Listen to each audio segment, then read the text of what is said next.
sens pour l'humanité. Je m'appelle Shirin Khan Khan. Je suis Ouad Bouhassoun. Je suis Nadia El Bouga. Je m'appelle Khadija Touane. L'islam est pour moi la religion du cœur. Je suis sur la voie soufie, ce qui signifie que je suis toujours à la recherche de la dimension profonde de l'islam. Mon islam, c'est ma relation personnelle avec Dieu. C'est ma relation personnelle avec le Coran, ma relation personnelle avec moi-même. Ma relation avec Dieu, j'ai pas, peut-être je peux pas le dire en 2 mots ou quelques mots. J'ai toujours, c'est à partir de ma musique qui peut traduire ça. Il y a un moment donné où je me suis sentie lors d'une des prières vraiment, comment dirais-je, submergée par alors on pourrait dire de l'émotion, mais peut-être quelque chose aussi de très transcendant. 4 femmes, avec 4 parcours différents et autant de manières de vivre l'islam, nous ont ouvert leur esprit et leur cœur pour nous parler de leur foi en Dieu. Aujourd'hui, on peut être musulmane, croyante et pratiquante, tout en étant une citoyenne libre, pleinement en phase avec son époque, afin d'imaginer un nouveau récit sur l'islam.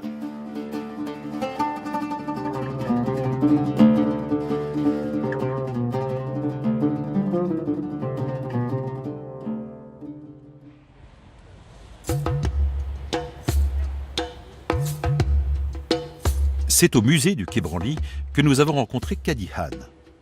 Née au Sénégal, Kadi vit à Paris, où elle se consacre à l'écriture. Musulmane et laïque, féministe et pratiquante, elle respecte les règles de sa foi en Dieu, tout en assumant sa liberté de création. Il faut chercher dans l'enfance de Kadi pour comprendre l'origine de sa foi et de sa quête spirituelle.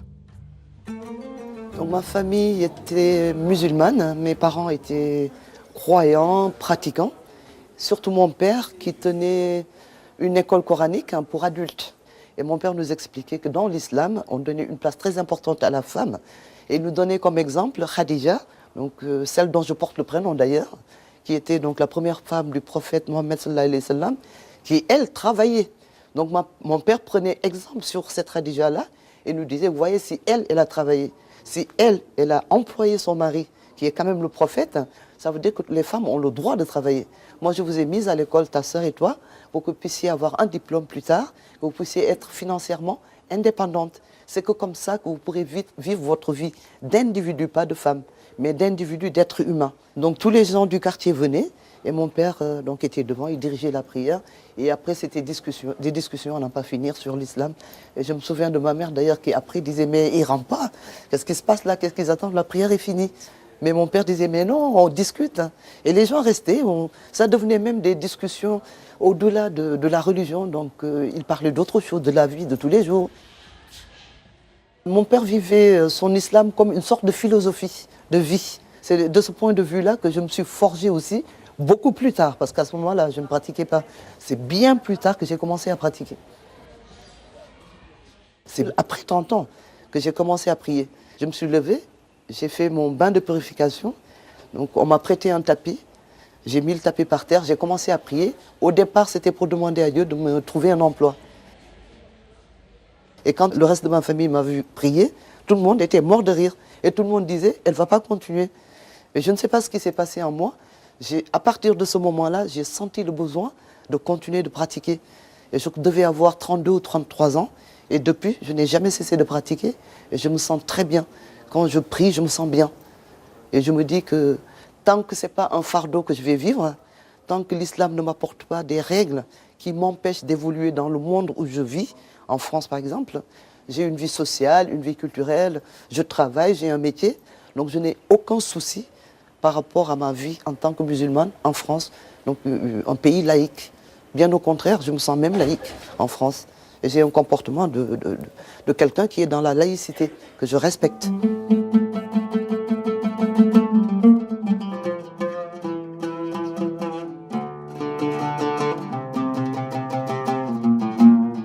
Quand j'écris, je ne me pense pas musulmane. Quand j'écris, je suis juste un auteur qui raconte une histoire, une fiction. Et des fois, l'écriture me vient comme ça, et tout d'un coup, ça part tout seul. Et quand je me relis, Là, je me dis, mais c'est bizarre, c'est moi qui ai écrit ça. Mais peut-être qu'inconsciemment, le fait que je sois musulmane peut influencer ce que j'écris. Mais je n'ai pas de tabou. Moi, d'ailleurs, dans mes écrits, bon, il y a des femmes adultères, il y a des homosexuels, il y a des jeunes qui sortent avec d'autres jeunes, ainsi de suite. Donc, je ne me mets pas de limite parce que je suis musulmane.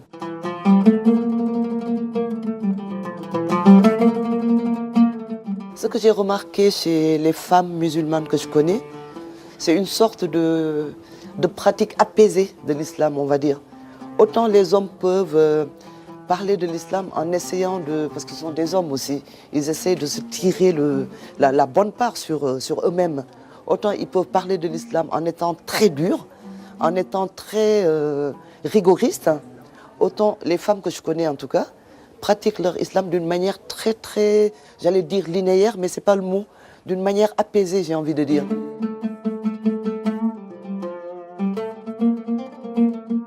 Une année, je suis allée au Sénégal, et là j'ai découvert à la télévision qu'il y avait une femme sénégalaise qui dirigeait une prière. Et il me semble qu'elle le faisait chez elle, et il n'y avait que des femmes derrière elle qui priaient avec elle. Donc dans un pays qui est à majorité musulman, le Sénégal, cela m'avait paru un peu bizarre. Et après je m'étais renseignée et ma sœur d'abord m'a dit il y en a de plus en plus. J'ai fait des femmes imams. Elle me dit oui, c'est un phénomène qui se développe.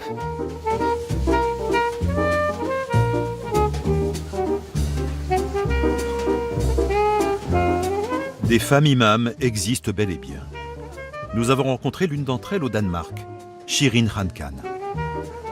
Elle a décidé de devenir imam malgré les préjugés et les débats passionnés sur la question.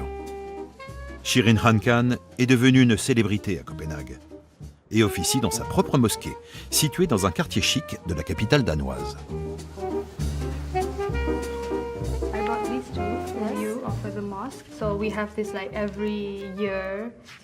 On vient la voir des 4 coins du monde, comme cette étudiante arrivée de Malaisie pour se proposer comme bénévole.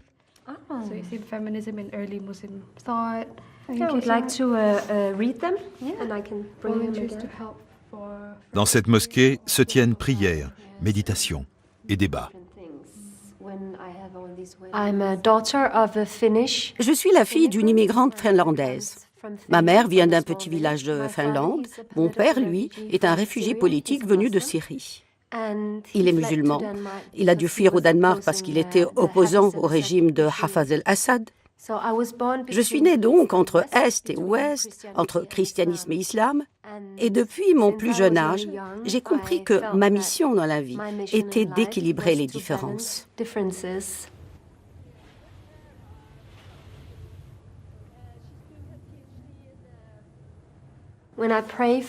Quand je prie 5 fois par jour et que je m'incline vers la terre, c'est le moment où je sais pourquoi je suis musulmane. Je le sens plus profond de mon cœur.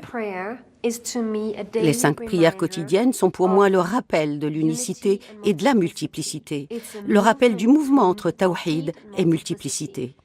Alors je comprends que Dieu, Allah, a créé un monde multiple. Mais pourquoi ?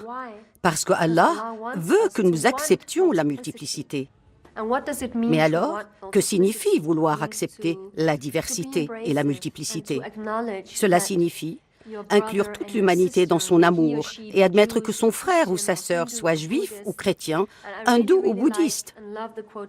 J'aime vraiment beaucoup cette citation d'Ibn Arabi, l'une de mes sources d'inspiration. Il dit « Celui qui renie les autres religions dénonce la source commune de tout, qui est Allah. »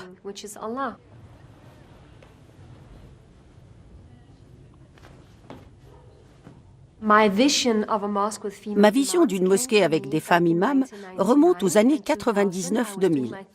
Je rédigeais alors ma thèse sur le soufisme et l'engagement islamique à partir d'un travail de terrain à la mosquée Abu Nour à Damas. C'est une très grande mosquée que dirigeait à l'époque le grand mufti de Syrie, Cheikh Ahmed Kuftaru.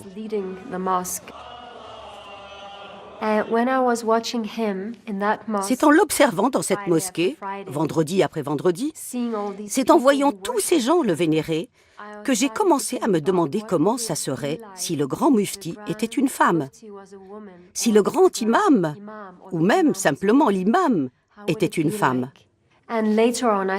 C'est plus tard que j'ai commencé à étudier la littérature féministe islamique contemporaine. Au départ, c'est à travers la littérature et la pratique soufie, observée sur le terrain pour ma thèse, que j'ai trouvé l'inspiration pour concevoir une mosquée avec des femmes imams. À la mosquée Mariam, je suis une des femmes imams, ce qui veut dire que je délivre la khutba, le sermon, que je guide la prière et que je célèbre des mariages islamiques, une vingtaine à peu près à ce jour.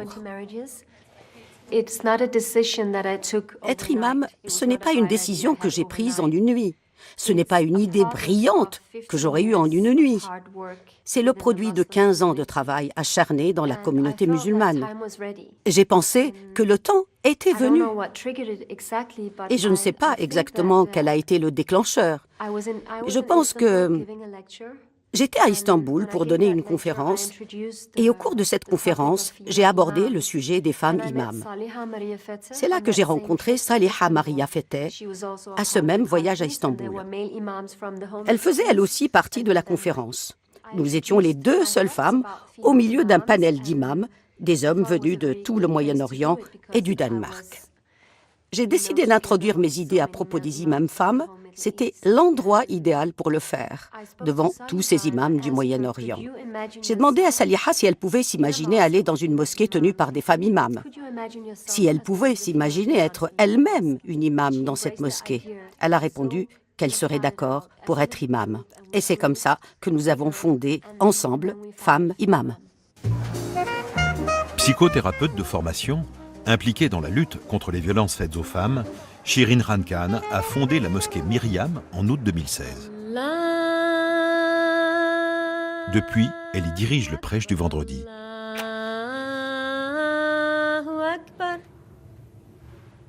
Nous avons donné à notre mosquée le nom de la Vierge Marie, la Vierge Mariam. Pour tous les musulmans, c'est une figure exemplaire. C'est la seule femme à avoir un chapitre à son nom dans le Coran.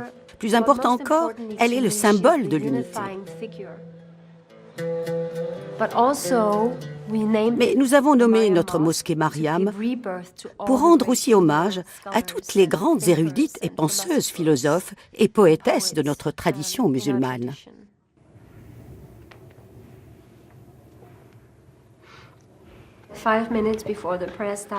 Et tu sais quoi? Tout à coup, 5 minutes avant la prière, on frappe à la porte, 3 hommes qui sont venus chacun de son côté, qui ne se connaissent pas. Ils demandent à assister à la prière du vendredi. J'avais oublié de mettre le panneau. Je croyais que tout le monde savait. La mosquée Mariam est ouverte à tous, hommes et femmes, garçons et filles. Mais pour la prière du vendredi, nous avions décidé que la mosquée serait exclusivement réservée aux femmes. Mais nous pensons, nous espérons que nous pourrons organiser un vendredi sur 2 une prière mixte. On y pense pour l'avenir. Ça n'a pas encore été acté. Aujourd'hui, nous, les musulmans vivant en Europe, nous sommes confrontés à un dilemme compliqué concernant l'amour entre des personnes de diverses identités religieuses. En tant qu'imam, en tant que chef religieuse, en tant que leader spirituel, il est de notre devoir de proposer des solutions islamiques aux problèmes existentiels de notre jeunesse. Pour nous, il est urgent, il est crucial de permettre aux jeunes de choisir librement leur partenaire. C'est pourquoi à la mosquée Mariam, nous célébrons des mariages interreligieux entre des femmes musulmanes et des hommes non musulmans. Il faut rappeler que la Tunisie a été le premier pays musulman au monde à changer la loi en décembre dernier, en 2017, et à permettre aux femmes musulmanes d'épouser des non-musulmans. Décision soutenue par un groupe d'ulémas d'ailleurs. C'est vraiment, à mon avis, une étape très importante qui pourrait d'ailleurs, dans les années qui viennent, créer un effet domino dans le reste du monde musulman.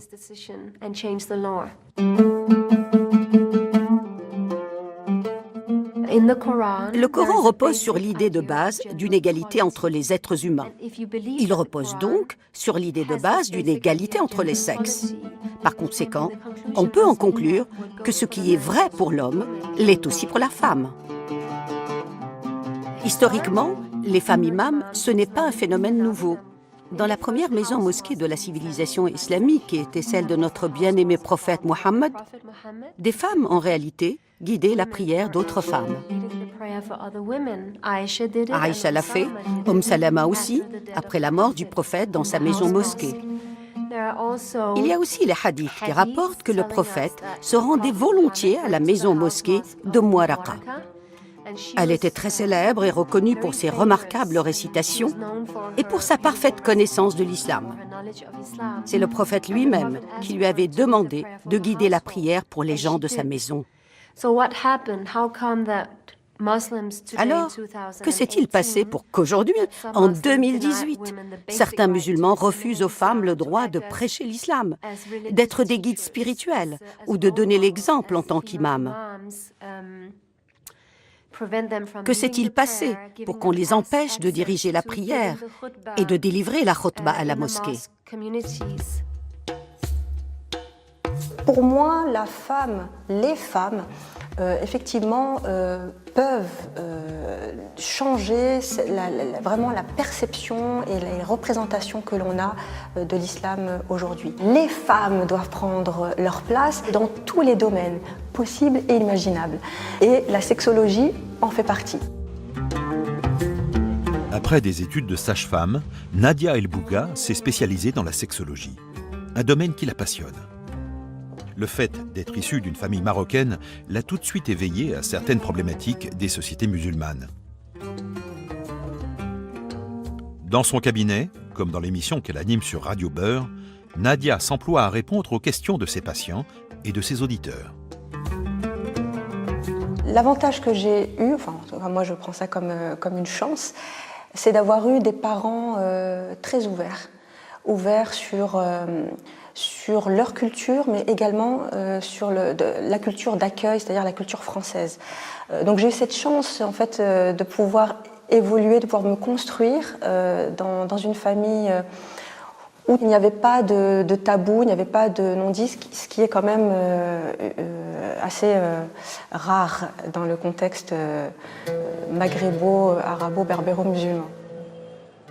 Un soir de Ramadan, durant la prière de Tarawih, je me suis sentie vraiment submergée par peut-être quelque chose aussi de très transcendant qui a fait qu'à ce moment-là, alors les paroles qui étaient récitées à ce moment-là, l'ambiance, une ambiance de communion dans un mois qui est sacré, avec un état de jeûne dans la journée, j'étais remplie de quelque chose que je n'arrivais pas à identifier à ce moment-là, mais qui me semblait être la réponse à quelque chose que je recherchais. Et effectivement, en sortant de la mosquée ce soir-là, en fait, j'avais un foulard sur la tête pour le moment de la prière et je n'ai pas voulu l'enlever. Contrairement à ce que l'on veut faire croire, la religion n'est pas une négation du sexe. Pour Nadia, la sexualité est non seulement un droit et un devoir pour les croyants, mais elle est une partie intégrante de la foi et même un moyen d'accomplissement spirituel. La sexualité et la spiritualité, pour moi, vont de pair. Elles ne sont pas du tout opposables. C'est-à-dire qu'on peut, à travers la sexualité, pouvoir vraiment accéder à quelque chose de transcendant.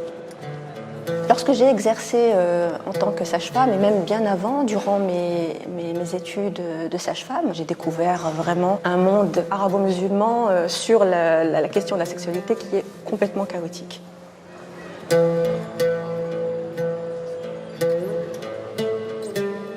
au cours de mes différentes consultations, s'il y a vraiment une donnée récurrente, c'est l'absence d'éducation à la sexualité. Cette sacro-sainte chouma, c'est-à-dire que on ne leur a jamais nommé leur partie génitale, donc si on ne nomme pas quelque chose, cette chose n'existe pas. Et effectivement, psychiquement, entre le nombril et les cuisses, il y a une zone inexistante. Et si l'enfant ou l'adulte souhaite avoir plus d'explications, on lui dit « mais pourquoi c'est chouma ?» Qu'est-ce qu'on lui répond ? C'est comme ça. Les anciens disaient que. Et on coupe court à toute explication. Eh bien, moi, je vois vraiment les conséquences et les séquelles de cette chouma chez les couples et notamment chez la femme. C'est-à-dire qu'on a des femmes qui se retrouvent dans une détestation de leur corps. Des femmes qui en arrivent même, dans des cas extrêmes, à complètement détester la sexualité. L'antidote de la chouma, c'est l'éducation à la sexualité, à l'affectivité et à la sensualité. Le souci, c'est que effectivement, dans les exégèses masculines faites donc du texte coranique, eh bien, on a centralisé les interprétations autour du plaisir masculin.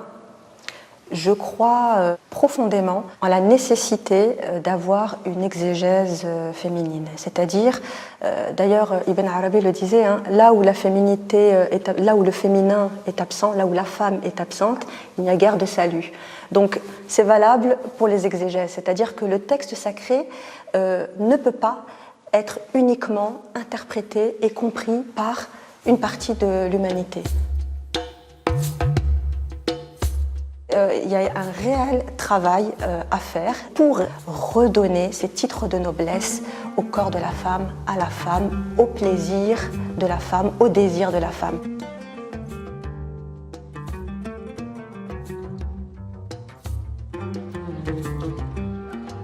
La musique est la passion de la Syrienne Wahed Bouassoun. Elle l'a menée partout, de Damas où elle est née, à Paris où elle a choisi de poser son luth.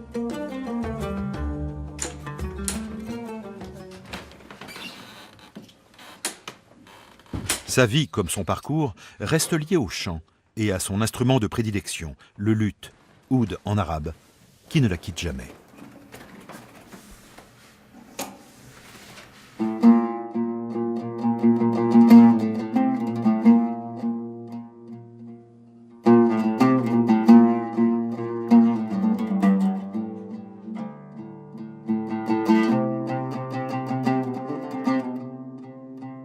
À Damas, j'avais toujours le plaisir, et j'ai toujours le plaisir d'écouter l'appel à la prière qui à la mosquée Umayyad à Damas. Parce que pour moi, c'est pas seulement un appel à la prière, c'est une source de beauté.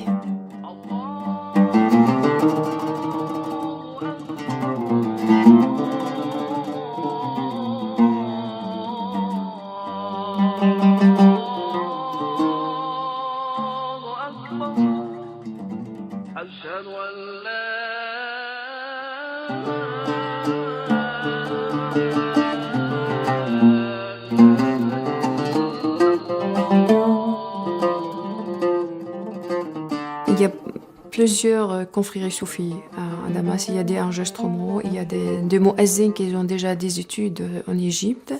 J'ai commencé à écouter tout ça, parce que tout ça peut me donner une base pour mettre la poésie mystique en musique. Et quand je commençais la recherche et la lecture, et je sentais qu'il y a quelque chose de spécial chez chaque poète mystique. Comment voir les choses, comment repenser la vie et comment faire une communication entre lui et Dieu. Et cet amour, comment traduire cet amour en poésie. Et je dois, moi, mettre une mélodie qui sert cet amour vers Dieu. J'ai commencé avec Ibn Arabi, avec Rabi al-Adawiya, avec Al-Hallaj. Et chez chacun, il y a quelque chose de spécial. Je commençais de 2007 et je continue ce chemin dans la poésie mystique et la poésie profane. Parfois, je n'arrive pas à exprimer qu'est-ce que je veux dire qu'avec ma musique et mon chant. Mais il y a une force avec moi et cette force m'a aidée à avancer.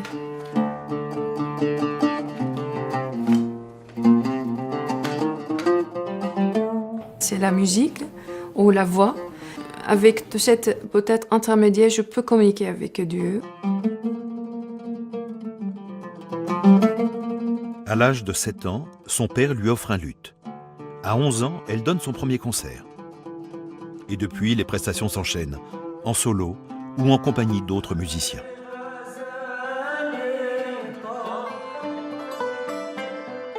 En collaboration avec le grand chef d'orchestre Jordi Savall, elle monte des spectacles intégrant des musiciens, dont certains sont des réfugiés.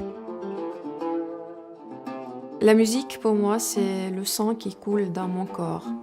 Et la musique, c'est toute ma vie. La musique, c'est complète ma personnalité depuis l'âge de 7 ans.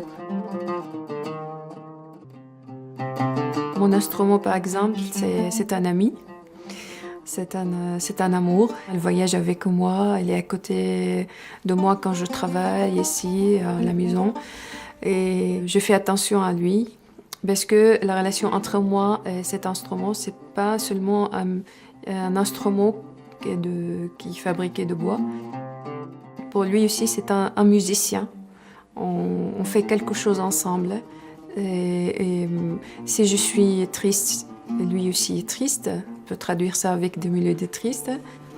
ليس يدري الغير ما طعم الهوى ليس يدري الغير ما طعم الهوى إنما يدريه من ذاق الهوى. Je reste profondément et fondamentalement optimiste entre ce que me racontaient mes grands-parents, ce que me racontent mes parents et ce que j'observe maintenant. Il y a quand même une évolution qui va plutôt dans le bon sens. La femme est vraiment le pivot qui peut permettre le dialogue, l'échange des cultures, le mélange, etc. Ça, c'est la femme qui peut y arriver. C'est pas pour rien qu'on dit que c'est la femme qui porte le monde, qui permettra aussi que nous vivions tous en paix et ensemble. La poétesse Soufi Rabia disait « Je porte un flambeau dans une main et une bouteille pleine d'eau dans l'autre. Avec ça, je mettrai le feu au paradis et j'éteindrai le feu de l'enfer, afin que celui qui voyage vers Dieu puisse voir la lumière de la vérité. » Elle ajoutait « Dieu, si je te vénère seulement par désir du paradis, alors ferme devant moi les portes du paradis. Dieu, si je te vénère seulement par peur du feu de l'enfer, alors laisse-moi brûler en enfer. Mais si je te vénère parce que je recherche ta lumière, ton amour et ta compassion, alors que ta bénédiction soit sur moi. كاسي وخمري والنديم ثلاثة وأنا المشوقة في المحبة رابعة كاسي وخمري والنديم ثلاثة وأنا المشوقة في المحبة رابعة كاس المسرة والنديم يديرها ساقي المدام على المدى متتابعة